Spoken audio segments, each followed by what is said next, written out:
And thanks for staying with us here on the Joy News channel. We're bringing you a special coverage of the NPP's internal race. The presidential race is heating up, and a lot of the candidates are beginning to make their official pronouncements joining the presidential race. What we have now on the screens are excerpts of that live interaction and campaign launch that's going underway at the University of Professional Studies Auditorium here in Accra. The former Agric Minister, Dr. Owusu Afriyie Akoto, is launching his presidential bid today to lead the New Patriotic Party into the 2024 elections as its flag bearer.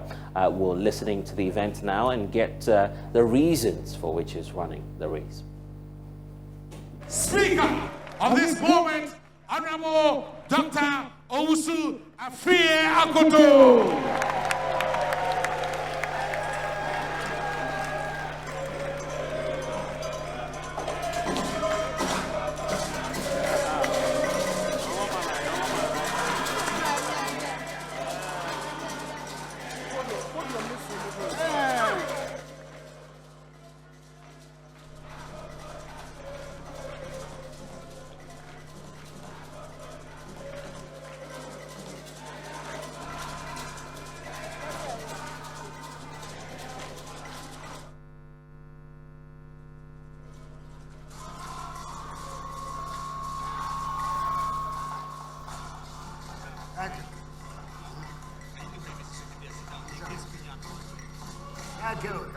Thank you very much. The chairman for this event, Mr. Alfred Boy, former regional chairman of the NPP in Greater Accra region. The co-chairman of the event, Mr. Kenwood Nuosu, former regional chairman of the NPP for Volta region. All NPP regional chairmen present, all constituency chairmen present, the faculty members of the University of Professional Studies, executive members and members of the NPP, special invited guests, members of TESCON, students of the University of Professional Studies and other students here present, friends of the media, distinguished ladies and gentlemen. I'm deeply honored to be here in this great institution, the University of Professional Studies, to deliver this speech, which marks my main entry into the Flagbearership Race of the New Patriotic Party.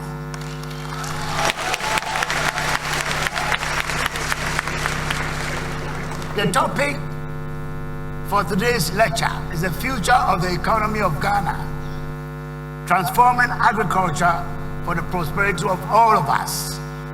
I'm pleased to mention that we are live on several media platforms, and we have Ghanaians tuning in from all across Ghana and the diaspora, as well as many Africans and the international community.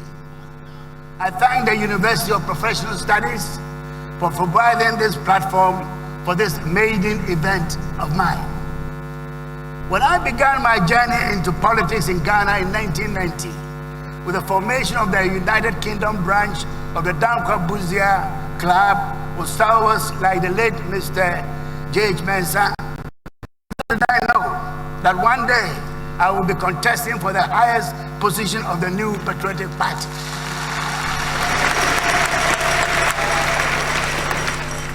At this moment, I cannot help but recall my childhood with my father, Ochiame Bafo Ose Akoto, who left many lessons in his wake for us all, including myself, to learn from and build on. Now, as you might imagine, as a young boy, I was not always happy following my father around, whether it was to Manshia Palace or to the northern regions of this country. Like many young boys my age, there were times I would have preferred to have fun with my friends or stay by my mother's side. My mother was a professional teacher back then and is alive today at the blessed age of 95.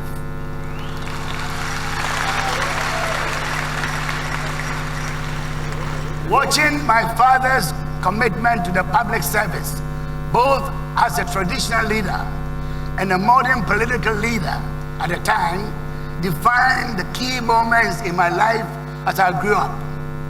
He instilled in me the passion for service and to serve my motherland Ghana with all that is within me, even if it cost me an arm and a leg. For those who know me well, I'm known to be, in brackets, confident, very passionate, and to have strong views on many subjects. Frequently, I've often been perceived as being too serious and arrogant, but that is far from the reality. In fact, I'm a very friendly person. Very open-hearted and an affable person. As I stand before you here today to share my vision for the future, I'm moved by the immense support that I have received so far, ever since I announced my intention to contest the flagbearership of the NPP race. I never knew there were so many who have quietly followed my progress in politics over the years and continue to believe in me. It is also intentional that we chose this venue as the entry point to my contest. Universities are citadels for ideas that generate the innovations for sustainable development. They provide not just educated workers or job seekers, but knowledge workers who are able to expect to create jobs in a society.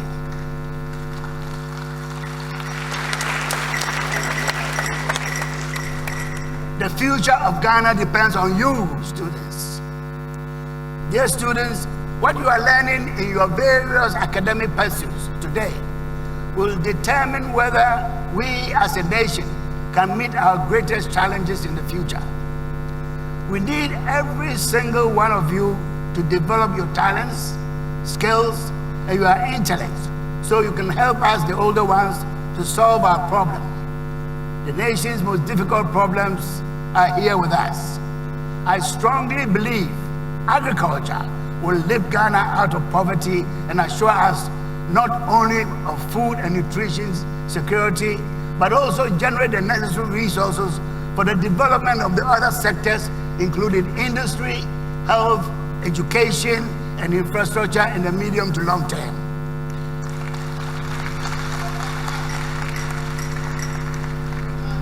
Mr. Chairman, globally, there is a new economic order emerging. This is evident from the current economic challenges confronting the world. Food, renewable energy, water, and big data will drive this new order.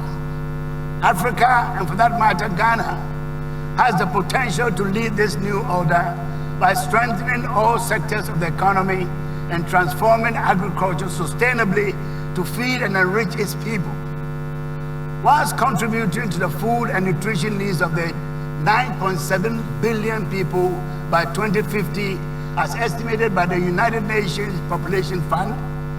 Africa is plagued with a difficulty in transforming its agricultural sector into a driver of sustainable development, food security, and improved livelihood. And I think that Africa has not done enough. Over 200 million Africans continue to struggle with food insecurity. This issue has been further deepened by COVID-19, the effects of climate change on agricultural production, political instability across the continent, macroeconomic instability, and the raging debt crisis that many African governments face, including our own. Despite these obstacles, the agricultural sector offers immense and significant opportunities for transforming Africa's economy from a net importer of food to a provider of food to the rest of the world. In Ghana, here, we are facing many challenges, such as high rate of unemployment at 13.9% as at the second quarter of 2022, high rate of inflation at 54% as of February 2023, as well as the economic crisis which we find ourselves in now. Mr. Chairman, in most advanced countries today, agriculture was a driver of economic development. Brazil, China, Malaysia, and Thailand are recent examples of the agricultural success stories. The European Union gives us an example of how investments in agriculture can impact economic transformation. The development of improved seeds of crops through plant breeding between the year 2000 and 2020, led by Germany, France, Italy, Spain, and the United Kingdom, contributed immensely to the EU economy, including increased yields, improved market, increase in world food supply, security, and trade. These prevented the European Union from becoming a net importer in all major crops, including wheat and other cereals. The development and scaling up of improved varieties of crops was indispensable for combating hunger and malnutrition in the EU, making food available to 114 million of its citizens and increasing social welfare by significant margins. This injected 26 billion euros into the European economy, as well as created and secured more than an additional 90,000 direct jobs in its agricultural value chain.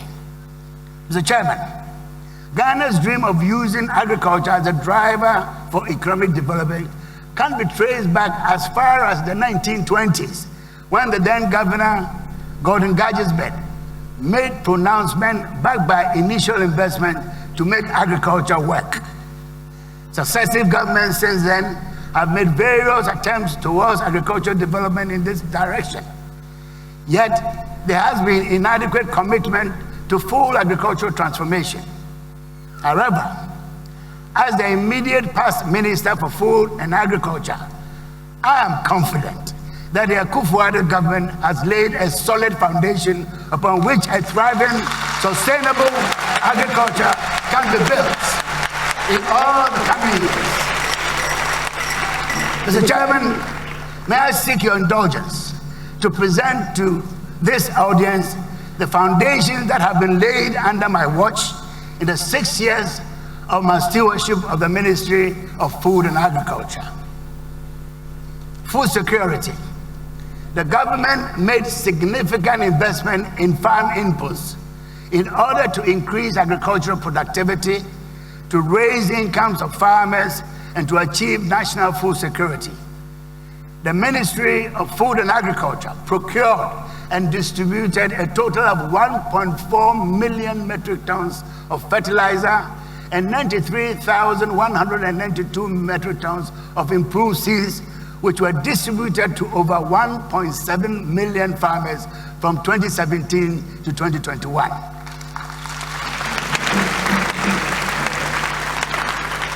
As a result of these measures, Mr. Chairman, maize yields increased from 1.8 metric tons per hectare to 4 metric tons per hectare. Soya yields increased from 1 metric ton per hectare to 2.5 metric tons per hectare in the period from 2017 to 2021. With the famous Planting for Food and Jobs intervention, production of maize has risen, doubled from 1.7 million metric tons in 2016 to 3.6 million metric tons in 2021, as the famous MC mentioned in the introduction. Soya from 143,000 metric tons to 230,000 metric tons over the same period. An estimated investment of 2.6 billion Ghana cedis was made by government as subsidy on improved seeds and fertilizers for the period 2017-2021. The value of production from the application of these subsidized inputs of seeds and fertilizer is estimated at 47.5 billion Ghana cedis. Isn't that a major achievement?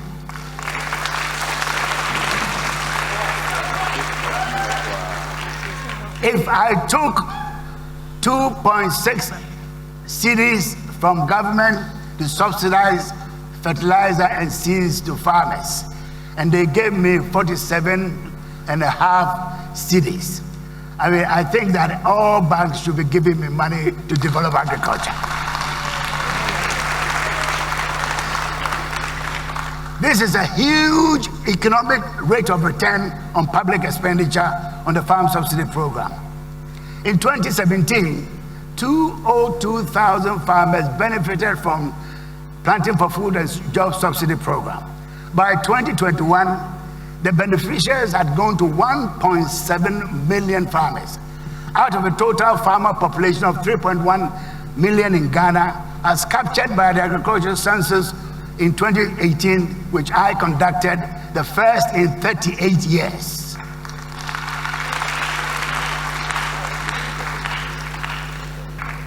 Tree crop diversification. Ghana has fallen into an almost perpetual cycle of dependency on external financial support from the International Monetary Fund and other bilateral partners to sustain our economy. In 66 years of our independence, Ghana has approached the IMF on 17 different occasions to borrow.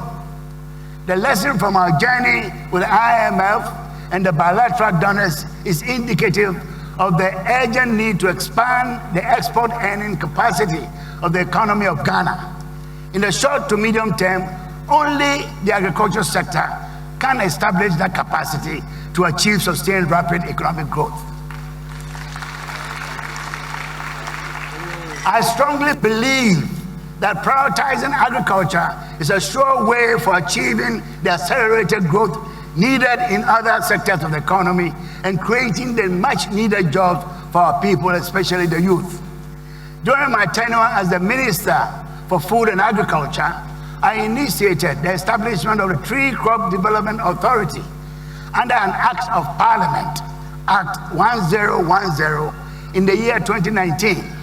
By the following year, 2020, the Tree Crop Development Authority had been established in Kumasi. The authority seeks to coordinate and promote development of 6 tree crops: cashew, rubber, oil palm, coconut, mango, and shea. The goal of the authority is to develop, produce, and distribute the selected cash crop seedlings to farmers so as to produce and generate a combined potential export earnings of between 6 to 12 billion cedis every year after the 8 to 10 years of its implementation. $6 to $12 billion a year. If this organization is taken care of very well, we'll be able to generate that kind of resource into our economy. We wouldn't need an IMF or anybody else. At their full development, the additional 6 to 12 billion per year in earnings can complement the less than 2 billion annual earnings from cocoa. The TCDA was designed to receive a seed fund of $15 million, only $15 million, in the first 3 years of its operation. Unfortunately, it is in its 3rd year of operation. It has so far received only $1.3 million, equivalent to only a quarter of what is needed to take off such a very important strategic operation.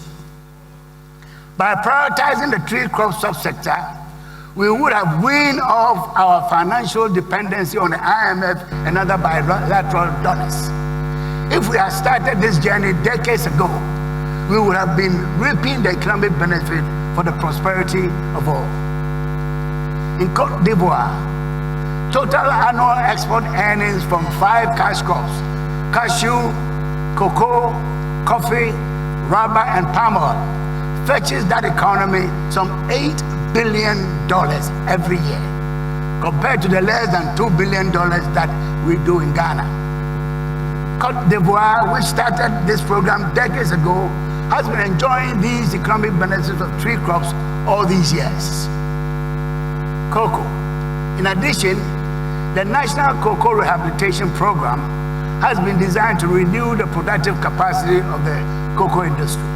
The program was launched in 2020 to scale up the promotion and production of cocoa to provide more income to the economy and farmers and create more jobs.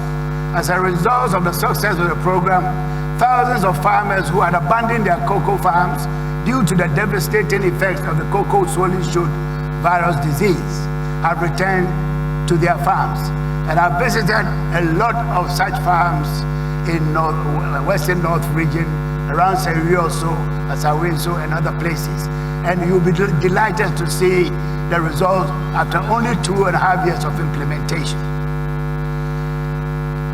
An important part of the program for the cocoa rehabilitation is to support the private sector to expand local cocoa processing, vigorous promotion, to boost domestic and international consumption, and promote market expansion of the export of cocoa products into new markets.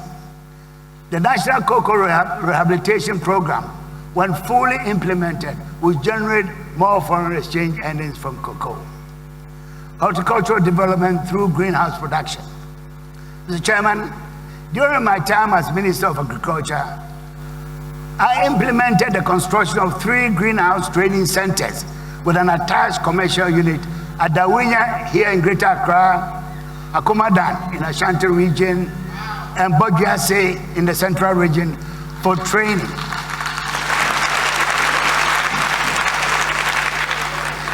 So far, 537 youth in high quality has been trained in high quality vegetable production. These vegetables are sold to high-end shops such as Palace Mall, ShopRite, Starbucks, KFC, and Burger King in Tema, Accra, and in Kumasi. As part of the training, 540 youth, trainees, and students from various tertiary institutions in agriculture were sent to Israel for an 11-month paid internship to gain practical experience in modern farming practices. These were part of the efforts to attract youth into agriculture.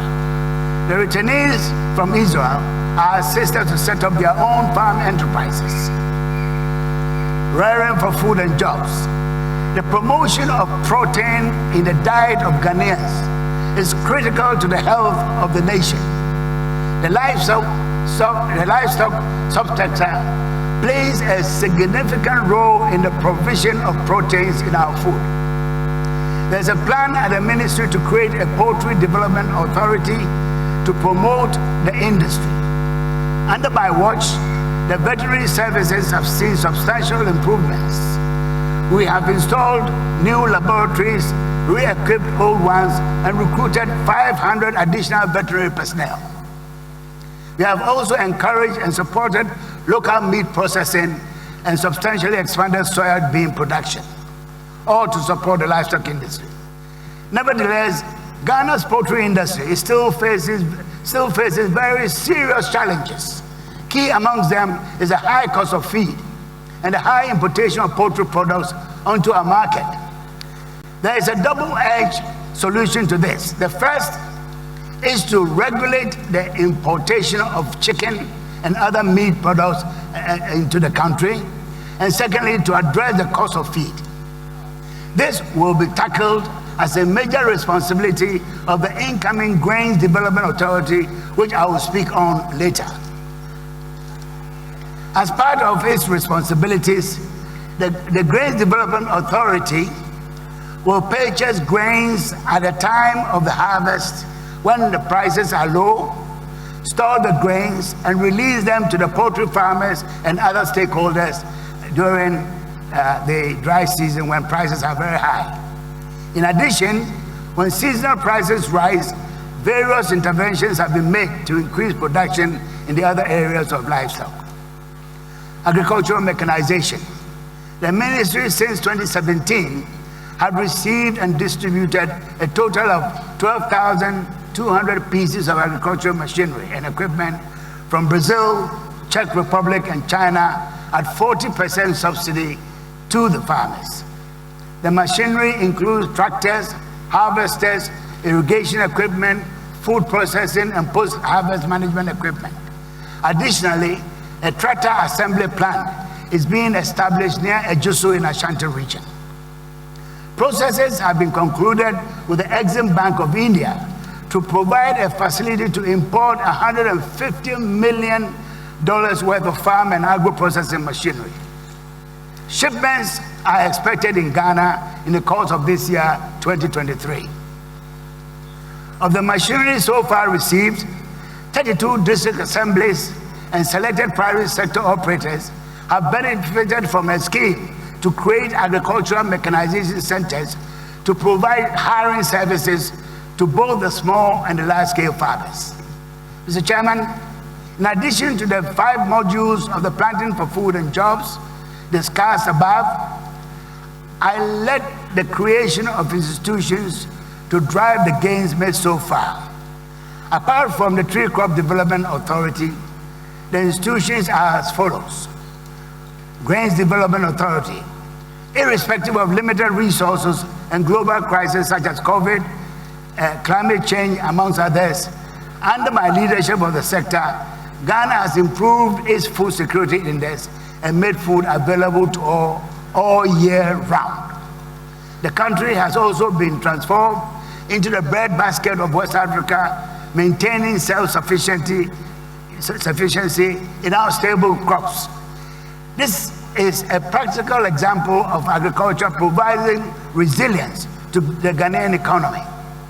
To this end, there is currently a bill before Parliament for the establishment of the Grains Development Authority. This bill seeks to amend the Grains Development Authority Law of 1970 under Dr. Buzia Act 324. The authority will be responsible for promoting research and development, production, marketing, and exports. It will be a regulatory body. Agricultural credit. A memorandum proposing legislation requiring all commercial banks to increase loanable funds to agriculture and its value chain have been submitted to Cabinet for approval and onward submission to Parliament to pass a law to that effect. This legislation is to address the acute shortage of agricultural credit in this country. Only 3.1% of total loanable funds in this country by our banks go to agriculture. And when you examine that 3.1, you'll find that more than half of that is for the purchases of cocoa. So it's really trading, not agriculture as such.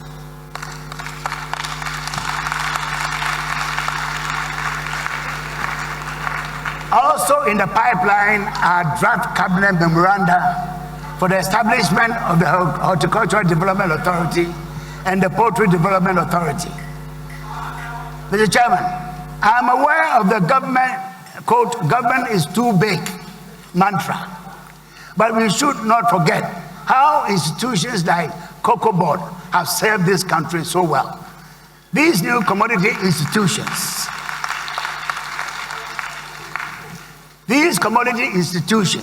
are designed on the Cocoa Board model. They are designed to spearhead development of targeted subsectors to support farmers to produce more for export and ensure the availability of nutritious food for consumers in Ghana.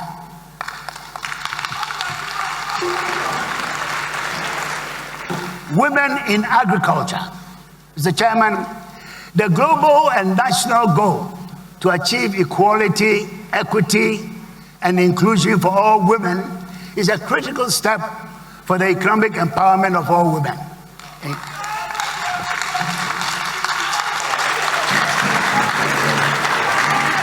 I can see that the women are clapping more than the men.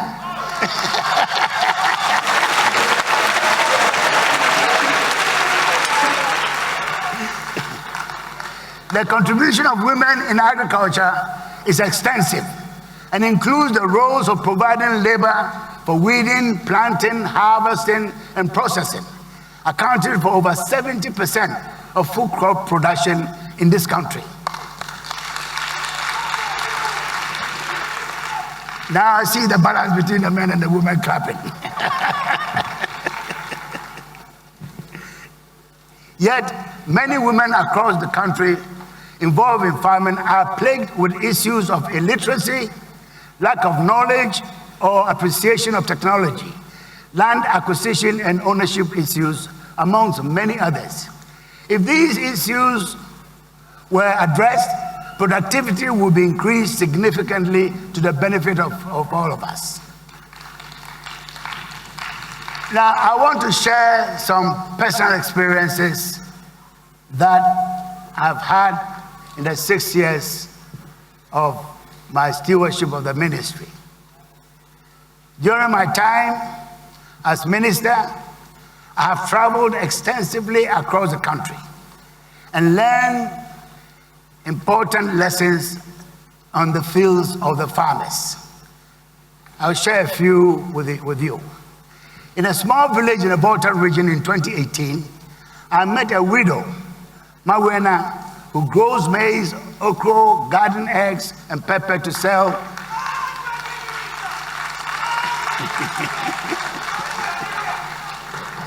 In order to feed 15 people in her household, which included 5 biological children, 5 other children that she also takes care of, and 5 grandchildren.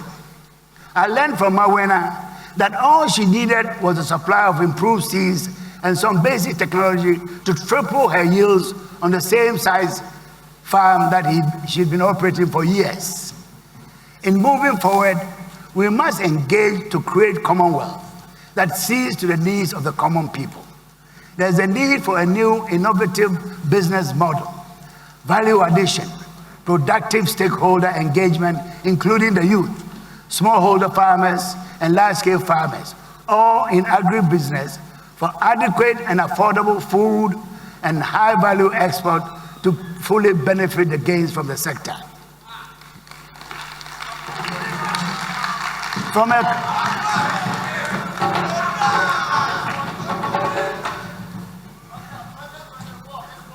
Thank you very much.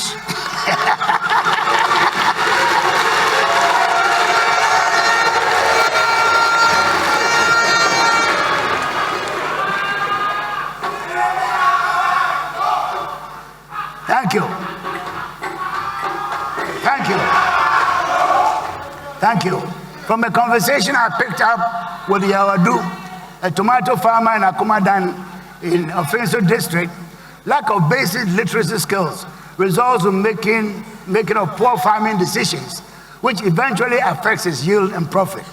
These include inability to read and make uninformed decisions to purchase ordinary seeds for the market rather than improved seeds. Fauzia Garba, one of the many women in Yendi, cannot afford to buy fertilizer, certified seed, or even gain access to high tractor services for the timely plowing of her land. Most farmers in Ghana do not have access or the know-how to operate basic farming technologies and systems. Most do not own phones, and some of the few who have may only use it for just making calls and receiving calls, but not have the know-how to access basic interventions delivered as alerts via SMS to inform them of the weather forecast, available markets for their produce, and so on. Mr. Chairman, today many farmers and agro-processors may be watching or listening to me as I speak. The stories of Mawena, Yawadu, and Fauzi Garaba may not be different from yours. In reality, many current and potential farmers across the country have yet to receive the much needed education, technology, and support they need in order to succeed. I can confidently inform the lives of Mawena, Yawadu, and Fauzia, and value chain actors that government policies on agriculture will be formulated with their interests at the topmost consideration.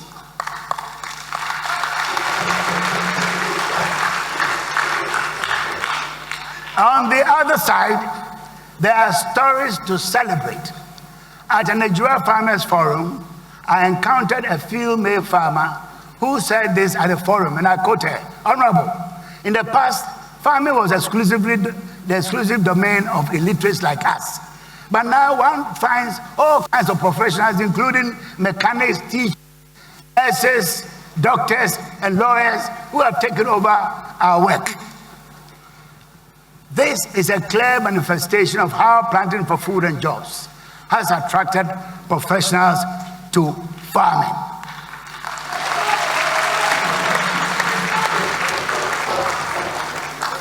Same forum, a former colleague of mine, an opposition member of parliament for the area, recounted how the PFJ program provided a catalyst for him to invest heavily in seed production. The program has also recorded thousands of such positive stories across various communities in Ghana. Last year in Asamankasi, I met two medical doctors who had hung up their stethoscopes to become full-time farmers. One was a coconut farmer and the other a food crop farmer. Isn't that wonderful?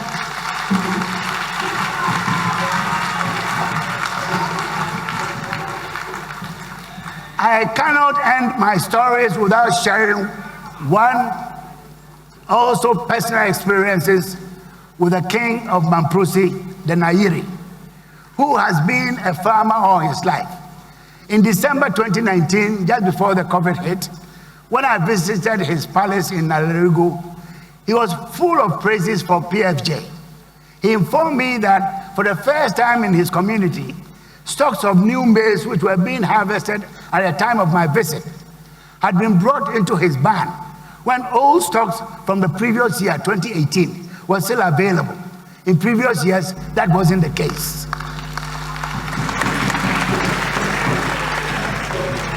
Mr. Chairman, the King was acknowledging the success of PFJ program in his kingdom. Mr. Chairman, while acknowledging that there is a lot of room for improvement in the PFJ, the story that I have shared provides some evidence that the implementation of the program has been a resounding success. As indicated earlier, government expenditure on improved seeds and fertilizers amounted to 2.6 billion Ghana cedis. To optimize the gains of such investment, we must further invest in the education of farmers like Yeodu, wherever they are in this country. There is the need for a new innovative business model, value addition, productive stakeholder engagement, including the youth, smallholder farmers, and large-scale farmers, all in agribusiness. The new paradigm, the critical success stories. Now I want to go into areas that we need to look at very carefully. There is the urgent need for things to be done differently if we are to succeed in transforming our agriculture. The critical success factors in our transformation agenda will hinge on the following: political will. Ghana has to prioritize agricultural transformation at the highest level of government through the implementation of a well-defined vision and strategy. The investment needed to achieve sustainable food systems will be non-negotiable in my vision to transform agriculture for the prosperity of the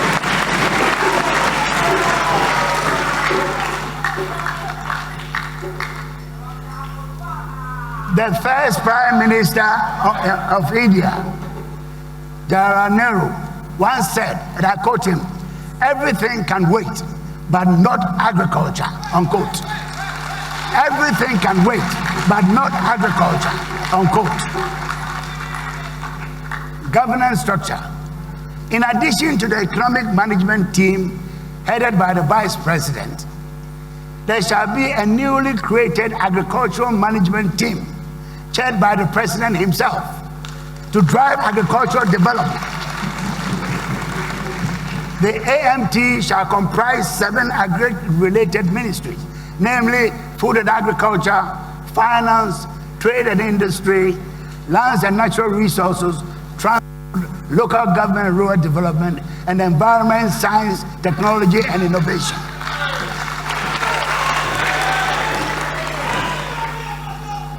Supply chain logistics and market access. To improve supply chain logistics and expand market access, infrastructure projects such as feeder roads, hospitals, housing, rural electrification, irrigation and storage will be an integral part of the transformation agenda. Big data and technology for evidence will be the basis for decision making. Significant investment shall be made in big data and technology for precise evidence-based decision making in partnership with the private sector. Agricultural policy must be driven by evidence. It is essential that policymakers, farmers, and actors in the value chain are trained to access the benefits of data for decision making. Precision agriculture that gives farmers the ability to use inputs more effectively to increase productivity will be prioritized. We ensure that target users of technology are involved in every stage of the process. This will provide opportunities to empower the youth and create new jobs. Research and development.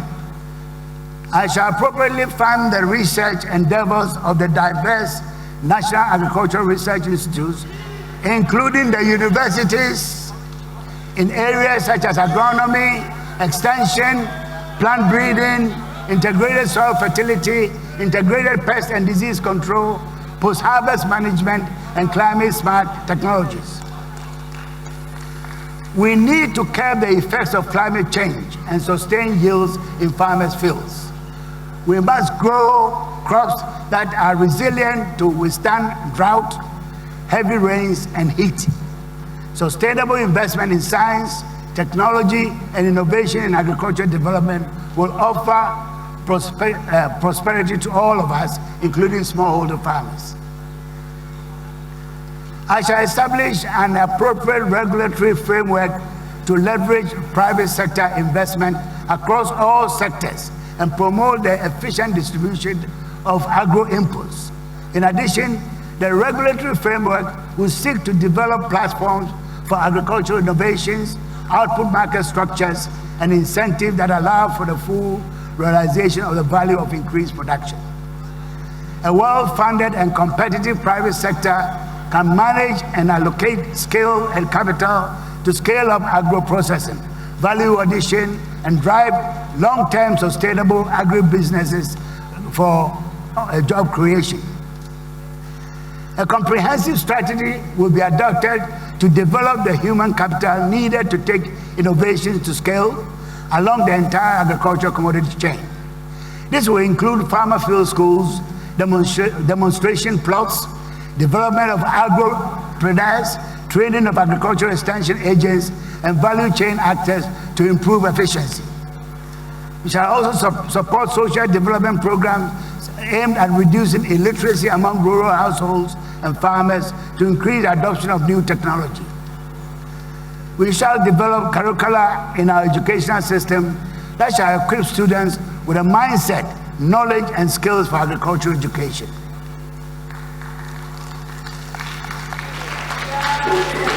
Mr. Chairman, my overall vision for Ghana, agriculture-led growth for transformation of the economy, will be achieved through innovation, value addition, and entrepreneurship for self-reliant, wealthy, and a healthy nation.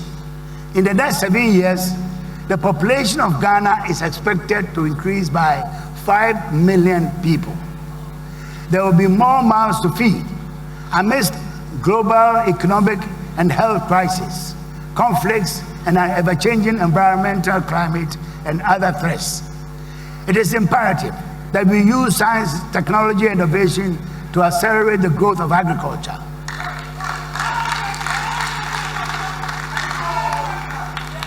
I believe I have provided data to show that agriculture can drive prosperity. The need for Ghana to buy into a long-term strategy that drives prosperity for all is critical. The key pillars that I have outlined as critical success factors will inform a clear vision for a medium to long-term strategy to develop agriculture for the prosperity of all of us. Agricultural development in countries like Ghana should not be addressed with ad hoc measures. To achieve sustainable development, the National Development Planning Commission would be tasked to put before the AMT, that's the Agricultural Management Team, that I have proposed, a long-term vision for agricultural development.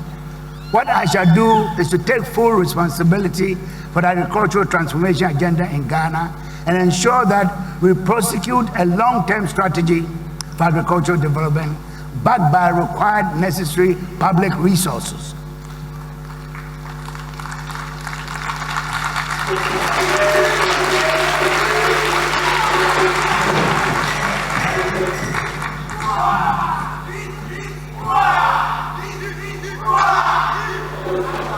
Thank you. Thank you. Mr. Chairman, I have learned what I have learned working with Ghanaian farmers in the past 6 years, especially, is that they need little persuasion to be called into action. The minimal incentive of the PAG subsidy and others was enough to generate unprecedented growth in the agricultural sector, 8.4% in 2021. Never happened in the Fourth Republic.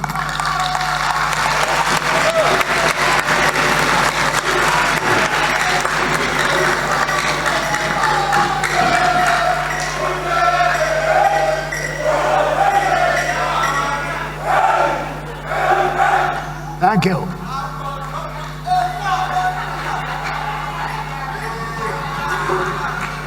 Please. Such hard work of the Ghanaian farmer represents a resource that the nation ought to tap into to get us out of the clutches of borrowing to finance our development.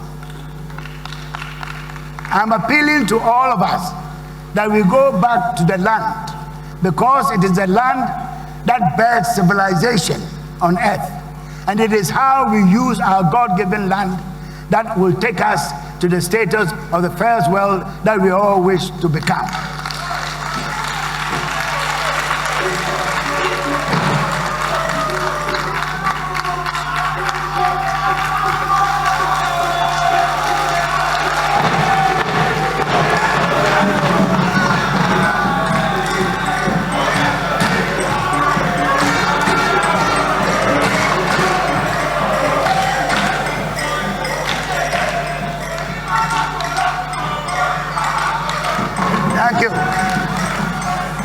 Thank you. Thank you.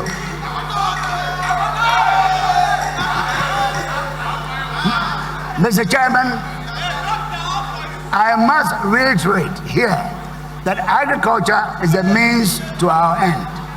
The Tree Crop Development Authority and the other institutions outlined in this talk can potentially generate substantial export earnings to fund industrial development, finance social sectors such as health, education, housing, infrastructure, roads, among others, to reduce our dependency on external sources of funds.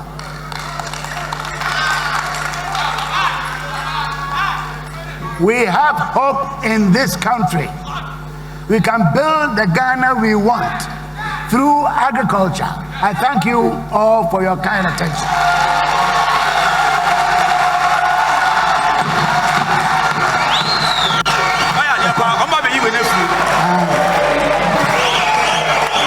Yeah.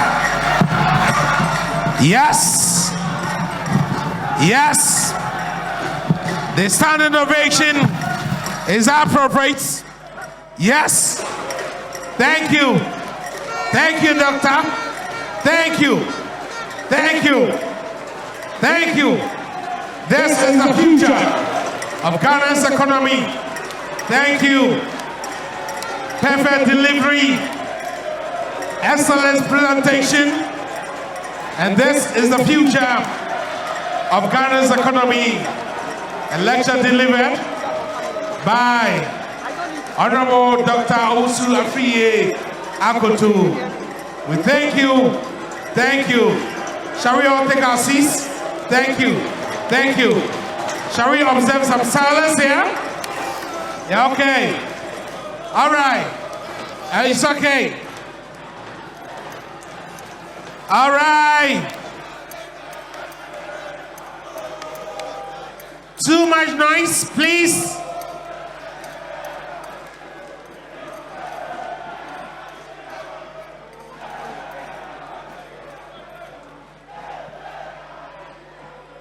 It's okay, we thank you. We thank you, we thank you. Please, let's observe some silence here. Brofuna won't ya na se twi na pwe. Ah. It's okay, it's okay.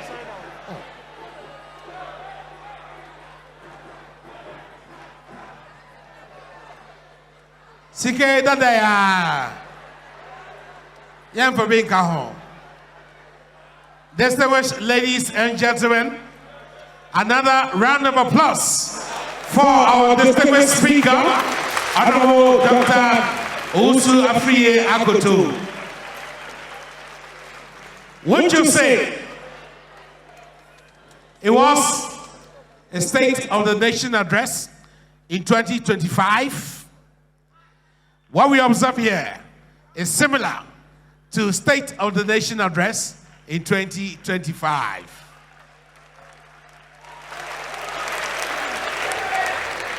The delivery, the presentation, the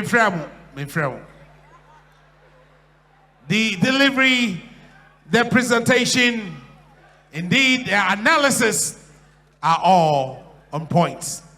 And then I'd like to commend the Akoto for President team for this wonderful occasion.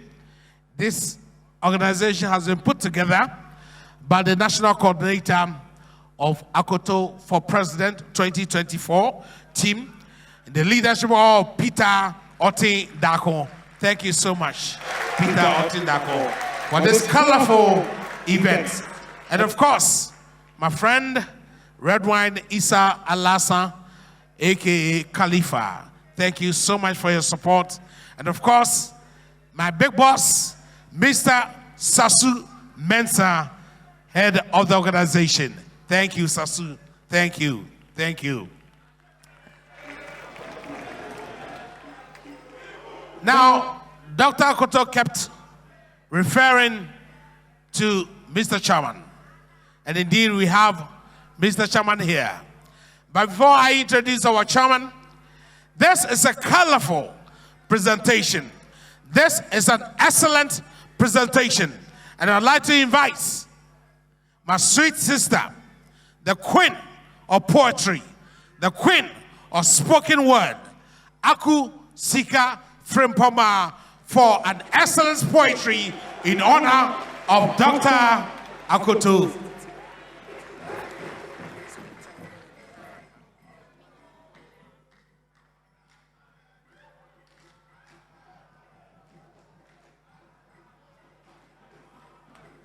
Ago.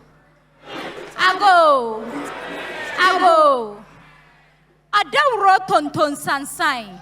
Mejeshedi emu eda na mibo. October bosome. Nede tosu dunkro. Na chedi ampombasa kwa mi yadom sikrechi kantankrechi kanchre fenfensi amfenya nkropo. Eche omaingana. Ebibiman tiya sinyina. Ni monyam fwane ni monyamu nyina fako. Na ni monyamu nyira bedwam. Okwantimpo mokusia woni mirikanko nemo mawako kodro. Bema ba Dr. Owusu Afriyie Akoto. Owusu adiomi Owusu echao. Free yesaw. Tipe soda yepa. Tipe san pempem no apepe. Obenyansa fo nyansa bisa kwanta bisa nyansa bua kwa nyansa bunkama kentani. Bema ba Dr. Owusu Afriyie Akoto. Ghana Minder wasia a broom, a precocious child who grew up to be sagacious, proficient, and a competent leader.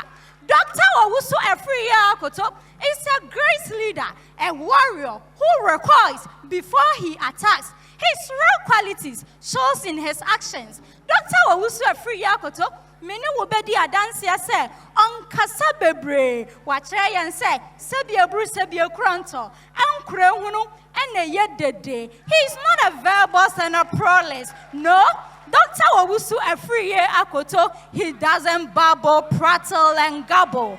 Dr. Owusu Afriyie Akoto, an industrious man. He is a petunious and a sedulous person. Dr. Owusu Afriyie Akoto, Dria Wama Kwanyame War Adorimu, a pumpo to prampatum for 70 was on your menina. Watch a red dampo, mafamum from fratre.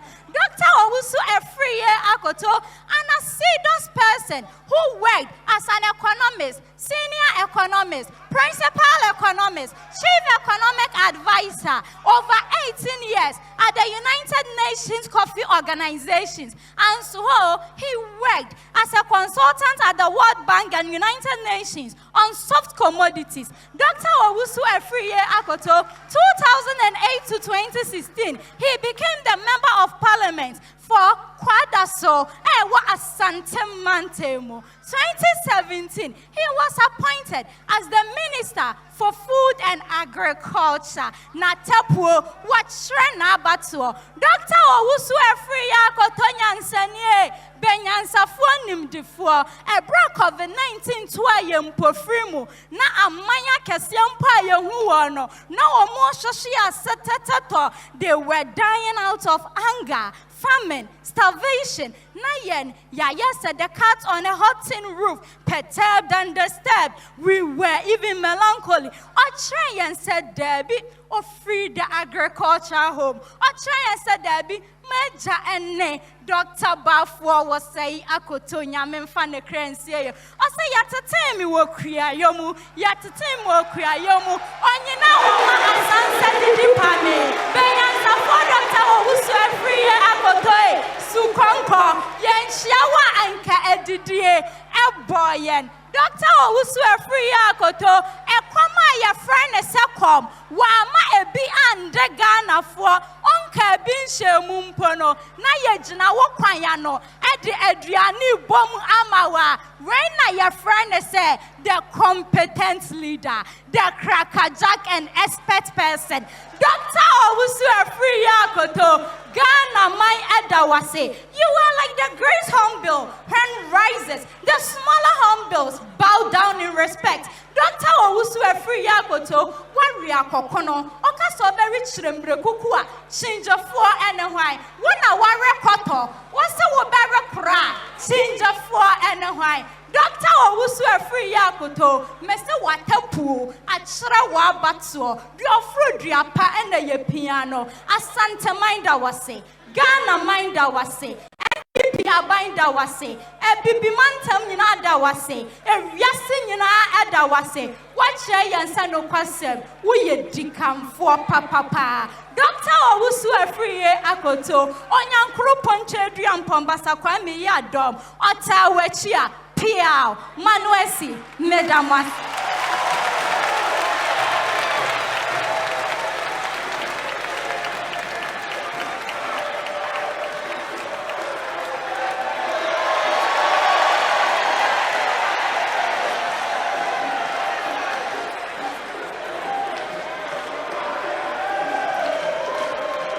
Thank you.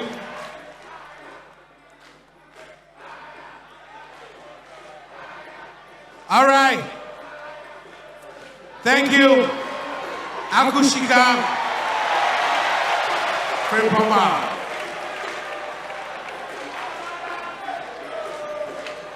Yeah. Oh.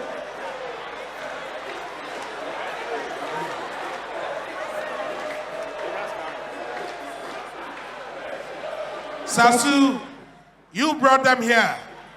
Maybe they understand your language more than mine. Now, our chairman for this occasion has been very wonderful. Chairman, his name is always synonymous to Greater Accra NPP. He's a visionary leader, and he has spent considerable resources, energy, and of course, his intellect to the development of the new patriotic party. Now, he was the acting regional chairman of the NPP in 2017. and a member of the National Council of the NPP in 2014. He was the regional first chairman from 2013 to 2017, and the two-term constituency chairman for the Leje Kuku constituency in 2004 to 2012. He is a team player, a revolutionary leader, the German scholar. Distinguished ladies and gentlemen, the chairman of this occasion, Chairman Alfred Boy.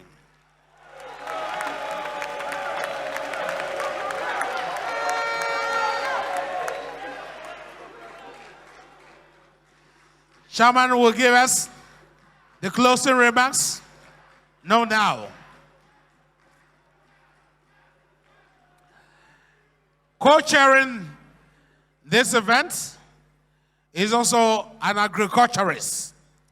He's the product of the University of Ghana, Legon.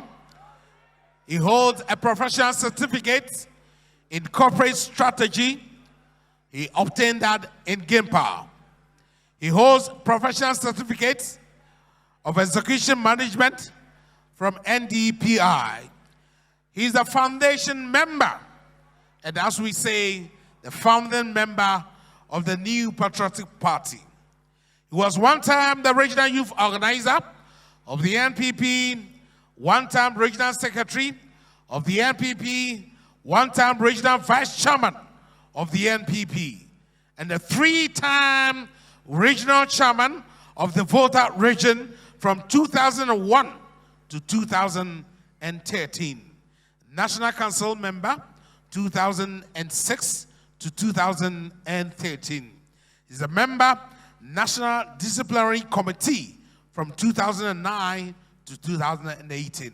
He is the former Deputy Minister for Manpower, Youth and Employment. Distinguished ladies and gentlemen, Owusu Emmanuel. Put your hands together for. You know, high-ranking members, you. Okay.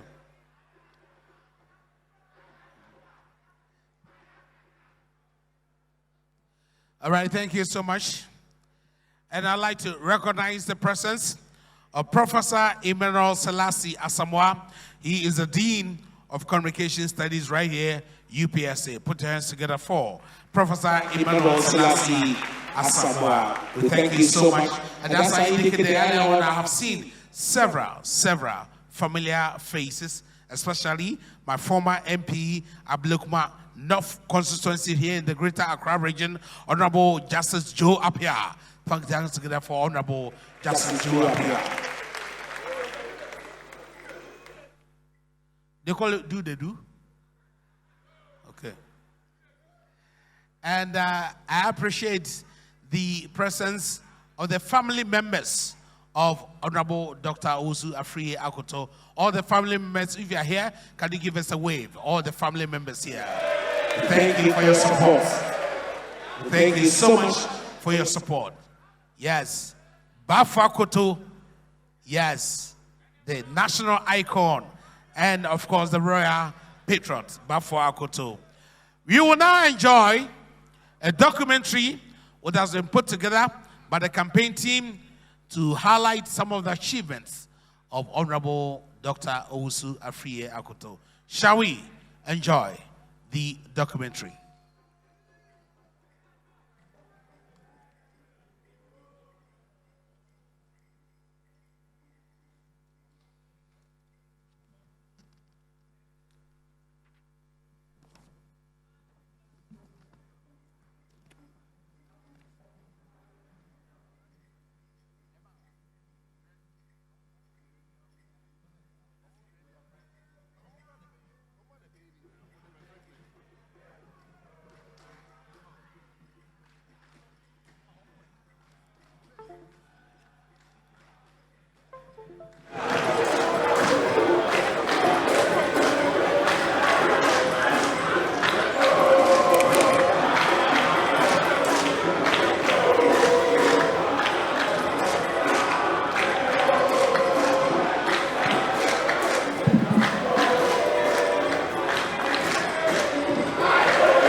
All right. Over the years, contributed immeasurably to the growth and quality, stability and progress of the economic and agricultural sector of the Republic of Ghana. Your work with the flagship program Planting for Food and Jobs is outstanding. Your parallel commitment and loyalty is worth emulating. You are a hero both home and abroad. We hereby express our utmost gratitude and appreciation. Signed from the CEO of TQ Farms, Mrs. Diana Nati. Yeah, Damasienso.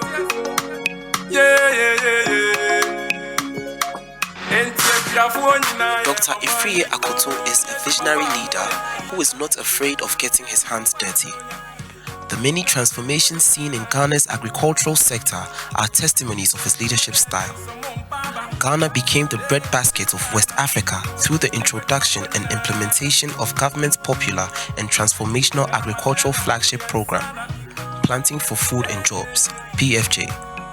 This initiative strengthened Ghana's food security, causing an increase in the production of crops since 2017.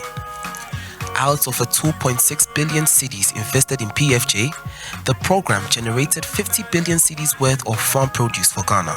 I just walked into the bank in Abidjan and said, hey, I'm doing this thing in Ghana, Planting for Food and Jobs.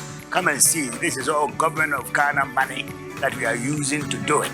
But we can supplement it with resources from you, because you as a bank, you are more oriented towards agriculture.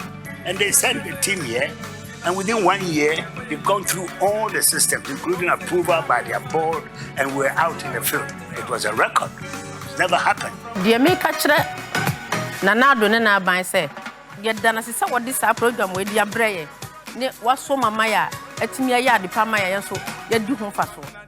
According to the Ghana Statistical Service, the agricultural sector recorded an accelerated growth rate of 8.4% in 2021 as compared to the 7.4% recorded in 2020. The sector's growth in 2021 represents the highest agricultural growth rate under the Fourth Republic.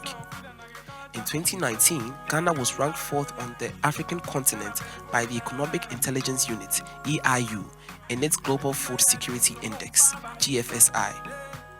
In that year, the sector grew by 4.7%, followed by 7.4% at peak of the COVID-19 pandemic in 2020 and 8.4% in 2021. This performance was seen as a sterling one and was compared to the Comprehensive Africa Agricultural Development Program, CAADP, benchmark target of 6% growth of agriculture for the attainment of national food security. The relaunched National Cocoa Rehabilitation Program, which involved cutting of cocoa trees affected by the cocoa swollen shoot virus disease, CSSVD, treating the whole farms and replanting them with disease-tolerant, early-bearing and high-yielding cocoa varieties across cocoa-growing regions, saw thousands of farmers who had abandoned their cocoa farms return to their farms. Dr. Akoto enhanced the welfare and living standards of cocoa farmers in Ghana by ensuring they earn decent income by making cocoa farming lucrative and sustainable.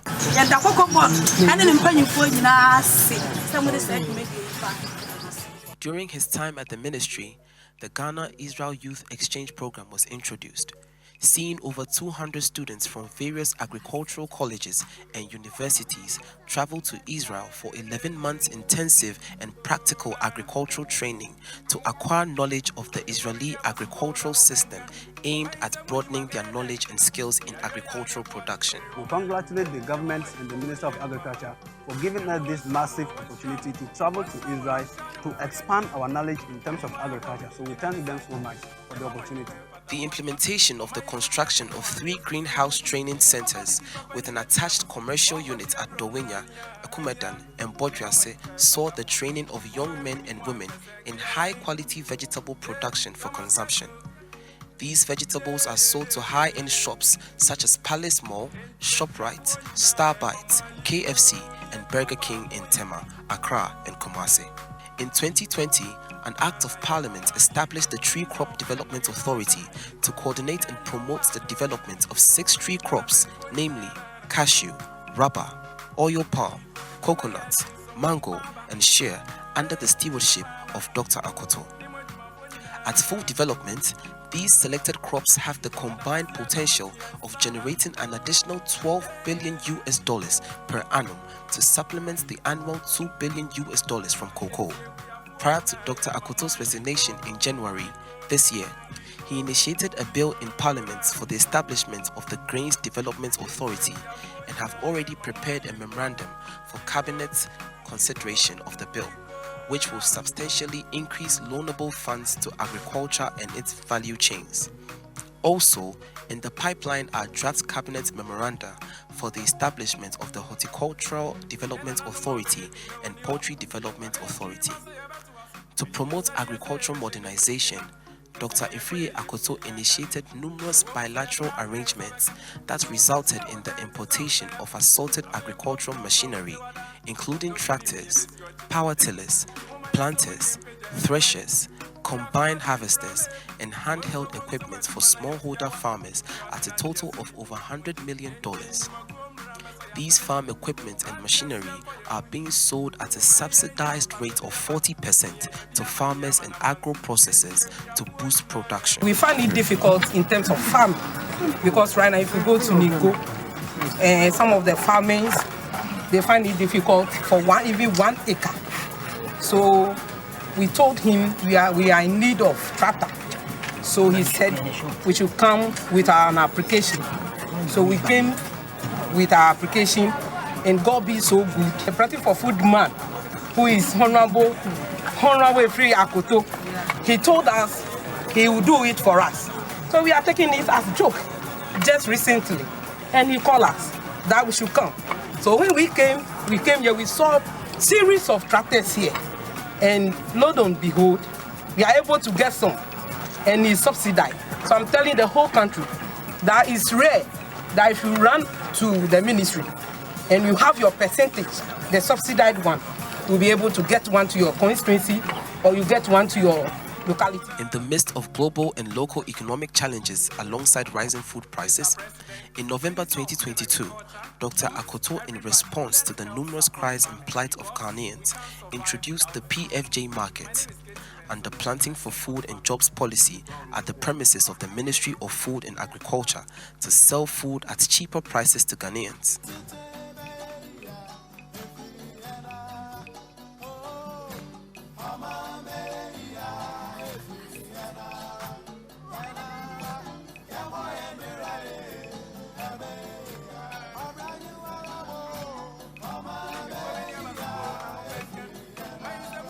To mitigate the impact of rising food prices.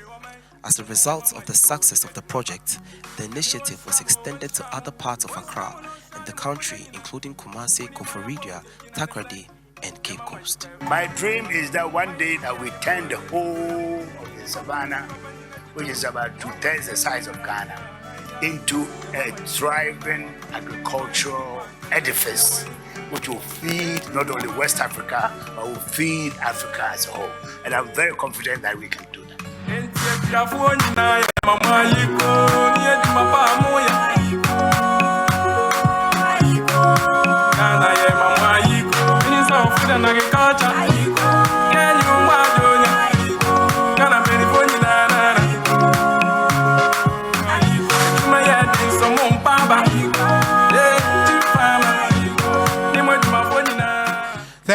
Thank you so much. A round of applause for our distinguished speaker for tonight. And I would like to say a big thank you to TESCOM, UPSA, most especially Gaddafi Achapon, the president of TESCOM. If you are here, we thank you. And of course, the vice president, Promise Bugwe Seiram. You have been working so hard for us. Members of TESCOM, thank you so much. Honorable Dr. Owusu Afriyie Akoto, you have a very large audience, and NPP is fully represented here. Not just any ordinary member of the NPP, but these are distinguished chairmen of some constituencies who are here to support you. And I'd like to acknowledge the chairman of the NPP for Domi Kwamenya, Mr. Osei Bonsu. And the chairman for Adenta constituency, Koku Akulache. Also chairman for Anya Soutom, Anthony Boasu. Thank you. I move on to Shai Osudoku and welcome Chairman Francis Martin. From Domiabra Obom constituency, we have Chairman Joshua Odate Lamte. And of course, the second vice chairman of Onyaso, Ayawaso West, Mr. Emmanuel Nate, also here to support Dr. Akoto. We have the chairman, the chairperson for Leje Kuku constituency, Gifty, also here with us. Gifty, thank you so much. And chairman for Medina, Foster Arthur. Chairman for Ablekuma Central, Honorable Robert Kwame Dazi. And all the regional chairmen here with us, the first regional chairperson, Honorable Joanna Frances Ado, also here to grace the occasion. Thank you so much. Now, before I give the chairman of the occasion the opportunity to speak to us and give us a closing remarks, I know you've heard a song called Sewunya Akuko Funa. Yana wunya sreba. Ana wunya sreba nswa. Unya akuko funu. Distinguished ladies and gentlemen, the great Apple!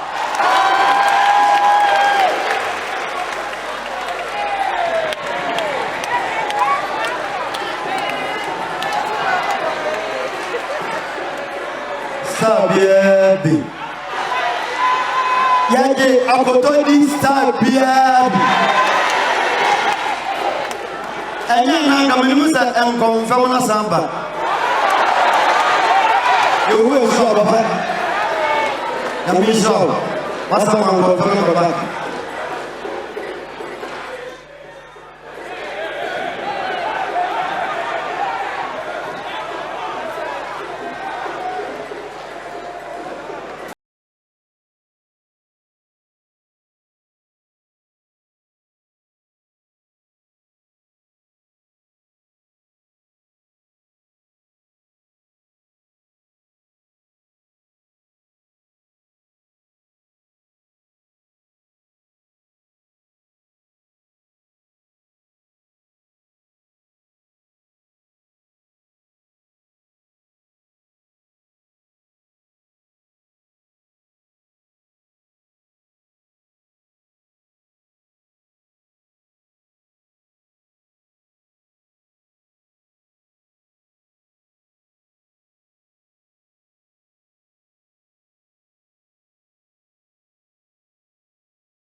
for this time, yeah.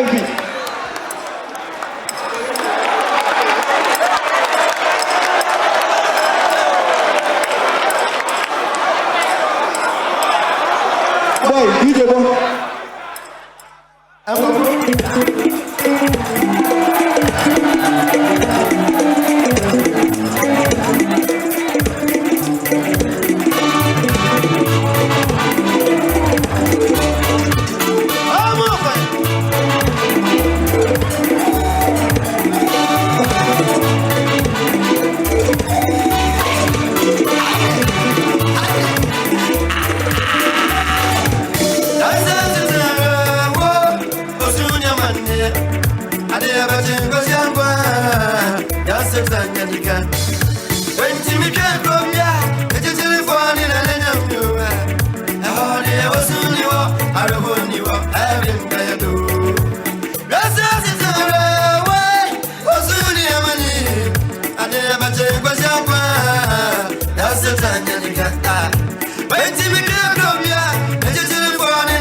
Terrorists, I'm robbers, what do you go serious?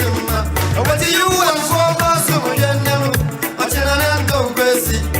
And I was a man so I didn't talk to car. What do you go? Master 70, yes, I said,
Thank you. You can now resume your seat.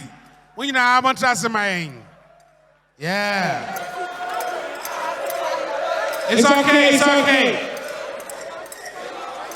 All right, Satsu, do well to contain them for me here. Yes, I'll be a Kotasi. Yes, Yes, so much excitement, so much joy. We thank you for creating a wonderful ambience here at the auditorium of UPSA. Yes, I enjoy the ambience. Gentlemen up there, please, a bit. Before I invite the chairman to give us the closer remarks, I want to recognize the presence of the Chief of Kotase at Ajunase, Nana Country Ampere. Thank you so much, Nana, for also being here. The Chief of Kotase Ajunase. Nana, Yemo Akwaba, Piao. And then again, the chairman for Koli Clote constituency, Madame Juliana Abuaje, also here with us, Auntie Juliana Abuaje. We thank you. And all the constituency executive present and the regional coordinators for Dr. Akoto. Of course, we have friends of Dr. Akoto in all constituencies across Ghana. A round of applause for yourselves. I'd like to invite our distinguished chairman for this great event. And as I indicated earlier on, if you want the world's attention, if you want a national attention, one center that we have to be is the UPSA Auditorium. And today, we are all, today,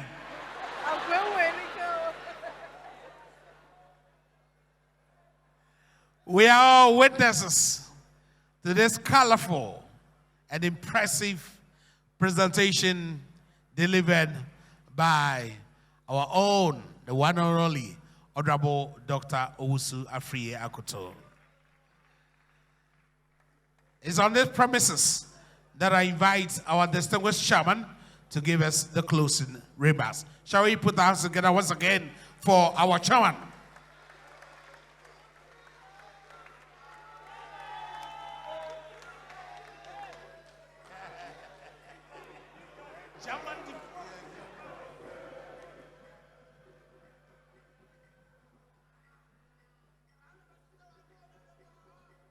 Kukudu. Kukudu. Kukudu. Now you know that with Dr. Akoto and Agric, we shall get there.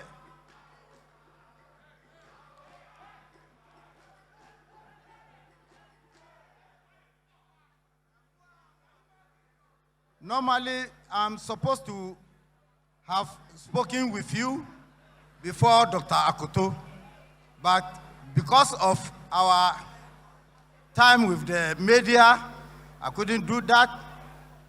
So when the chief speaks, then it's like we've heard all. With Akoto and Agric, we are going to get there. I will take this opportunity to thank the regional executives, the constituency executives, the area coordinators of the constituencies, and then the polling station executives who are here. The media, the pressmen, thank you so much for coming to witness Dr. Akoto lectures. I thank you once again, and hopefully me and you, hopefully with Akoto, we shall get there 2024. Thank you so much for coming.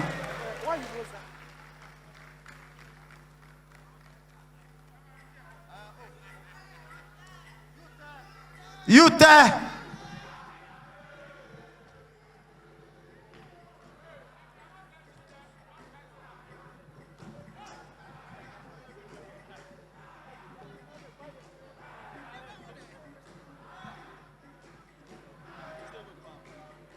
Thank you, Shaman.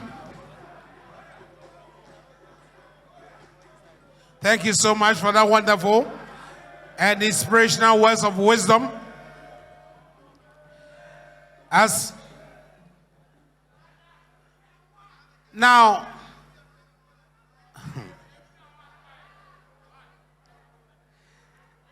once again, I recognize the presence of some important and distinguished chairmen from all the constituencies, most especially those who came all the way from Uti and the Volta region. And I'd like to say a big thank you to you, Elijah, all the way from Nkwanta North in the Volta and Uti region. Thank you, Chairman, for coming. And Cratchit West, Chairman Douglas Amanfo, also here. Chairman, can we have a wave? If you are here, we thank you so much. And Cratchit East, Chairman Boatin Jemfi, we thank you for honoring our invitation. And Cratchit Nunchumuru, Chairman Emmanuel Obuda, thank you so much for gracing this occasion for us.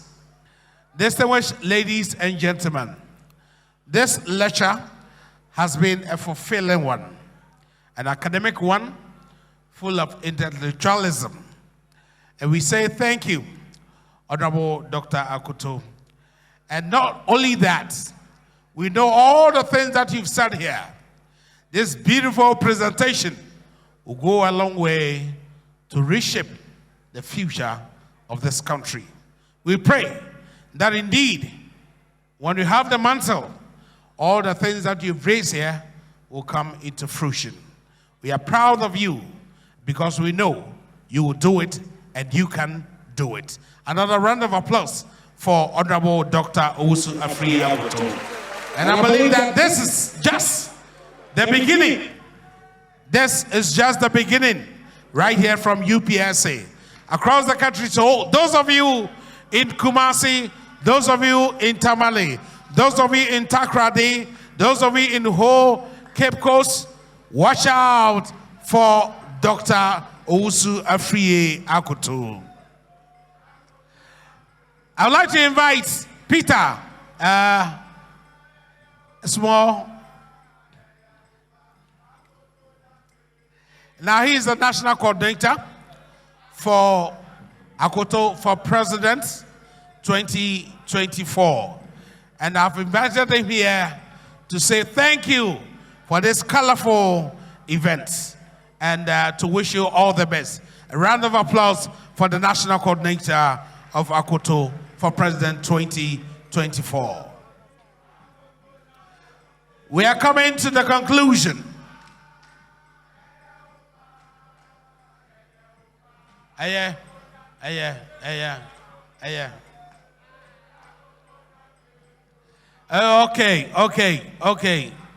Okay.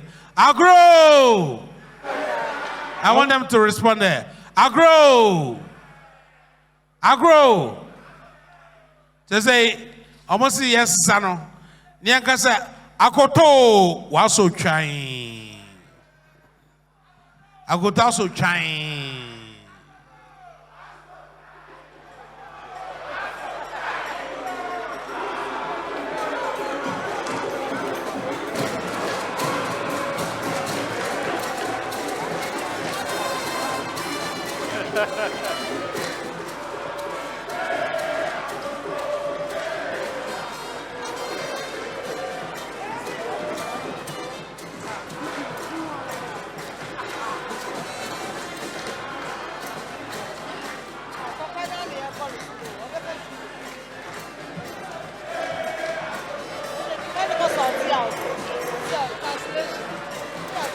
All right, we thank you.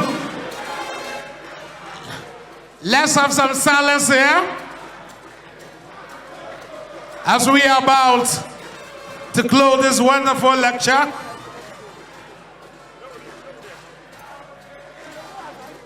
There will be a photo session where the members will have a memorable photograph with Honorable Dr. Owusu Afriyie Akoto. I'd like to invite Yakubu Tia Abdul Fatah to give us a closing prayer. Shall we welcome Yakubu Tia Abdul Fatah for the closing prayer?